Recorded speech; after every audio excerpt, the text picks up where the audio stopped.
Après le chaos de la réforme des retraites, Emmanuel Macron a prôné une politique d'apaisement, mais le message ne semble pas être passé auprès de son ministre de l'économie. Bruno Le Maire a effectué une sortie médiatique pour le moins polémique mardi matin, qui n'a pas manqué de faire réagir au sein de la classe politique.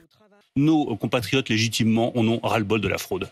Ils en ont ras-le-bol de voir des personnes qui peuvent toucher des aides qu'ils payent eux-mêmes. C'est le contribuable qui le paye, c'est l'entrepreneur, c'est le salarié qui paye ces aides. C'est pas mon argent, c'est l'argent du contribuable. Il n'a aucune envie de voir que des personnes peuvent en bénéficier, le renvoyer au Maghreb ou ailleurs, alors qu'ils n'y ont pas droit. C'est pas fait pour ça le modèle social.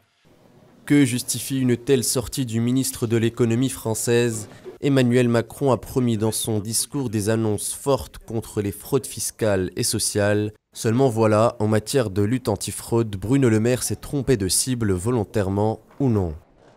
D'après les chiffres de la Cour des comptes, les fraudes aux prestations sociales dont parle Bruno Le Maire représentent entre 1 et 3 milliards de dollars de pertes pour l'État français, mais le chiffre est négligeable comparé aux 80 voire 100 milliards de pertes dues à la fraude fiscale.